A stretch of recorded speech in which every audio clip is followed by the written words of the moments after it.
All right, so Aristotle's theory of the soul, similar to both his, uh, you know, four causes and his division of actuality and potentiality, has four parts. And again, similar to actuality and potentiality, those four parts really divide into three distinct groups, right? Where two of them are kind of go hand in hand, much the way that the actual potentiality and potential actuality do. Right. So the four aspects of the soul, according to Aristotle, are the nutritive aspect, the sensible aspect, and the desiderative, or sometimes called the locomotive aspect, and the rational aspect. Right. Now, the desiderative and the locomotive or sensible aspect, desiderative, sorry, the desiderative and the sensible aspects go hand in hand. Um,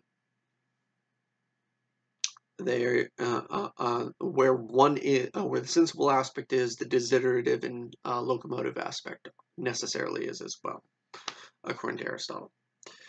And one thing that's different from Plato, Plato's theory of the soul, is that for Aristotle, uh, different beings have different kinds of souls, depending on where these aspects top out, right? So not every living creature has the same, has all the aspects of the soul, right? Or all the same ones.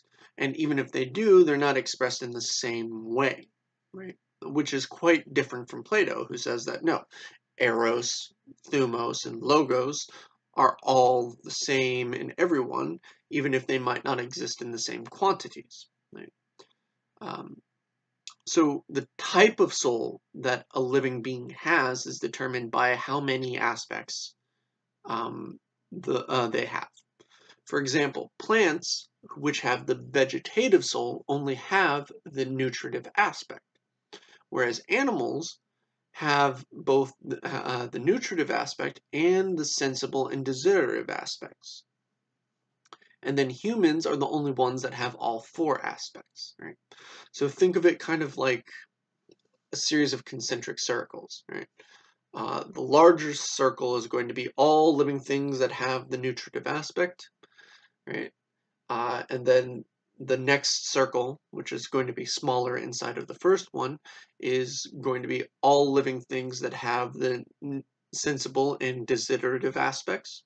And then the smallest circle right in the middle is going to be all living things that have the rational aspect.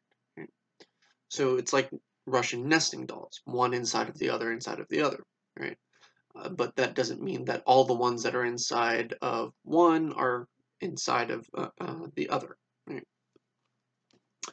Um, so the nutritive aspect is responsible for sustaining life, and really two functions: gathering nutrition and reproducing. So if you want to be crass about it, um, the nutritive aspect's all about feeding and fucking. Right? The sensible aspect is responsible for the senses, knowledge from the senses, uh, right, acquired through the senses, and the very possibility of pleasure and pain, right? Because certain things, according to Aristotle, just are painful or pleasurable to the senses, and therefore, because we have the senses, we're capable of experiencing pleasure and pain, right? The desiderative or locomotive aspect is responsible for desires, right? Wanting things. So this already puts it quite aside from Plato's own notion, right? Where the most basic aspect of the soul is controlled by desiring things. Um, for Aristotle, that's a step above. That's a step up from the most basic aspect of the soul. So it's responsible for desires. It's responsible for self-motion, therefore locomotion, right? Why it's sometimes called the locomotive aspect.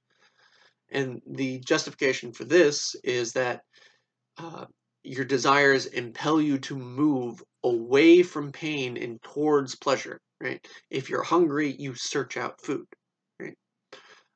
So it's only because of the desire to seek to satisfy your hunger that you wind up moving, right? So desire and the ability for self-motion go hand in hand, according to Aristotle. And therefore, the ability to pursue pleasures, pursue those desires that are positive, and avoid pain. Basically, a negative desire, right? I don't want to experience this. I don't want to do that. All animals have these first three aspects, but humans are the only ones that have the rational aspect, right? And the rational aspect is responsible for the very capacity for reason, our very ability for reasoning, and it allows us to subdue or temper our desires, right? It's what allows us to do things like to experience not to experience, but to exercise moderation and temperance.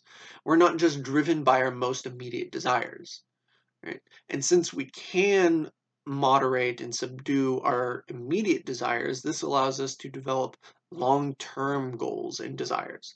Things like, I want to get a college degree, I want to be a doctor, right? But also things like hobbies, pleasures that we can pursue again and again and again because they're pleasurable to us, right? Like reading, rock climbing, philosophy. You might not think so now, but wait until the end of this course, and you'll be an addict, I swear. And then finally, because we have this capacity to subdue our desires as well, we also have the capacity for happiness, right? And this is a very, very important capacity, right? It's what separates us out from animals. Animals can experience pleasure and pain, but that is not the same as being happy, right? To be happy, according to Aristotle, is to see is something more, right? It's something we're only that we are only capable of because of our capacity for reason and because of our capacity for flourishing, right? Eudaimonia, Eudaimonia, eudaimonia. Literally is a Greek word and a term used by Aristotle, which literally means good-spiritedness, right? And he uses it in his theory of the soul to refer to the soul, like each different type of soul flourishing to the best of its ability. But he also uses it exclusively with humans to talk about happiness, right? It also means happiness, right? Because think about it, good-spirited, right?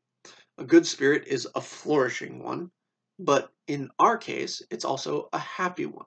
The man who is happy has fulfilled his soul's purpose, right? So our souls are the origins of our telos, according to Aristotle. So our purpose is going to be determined by what soul we have.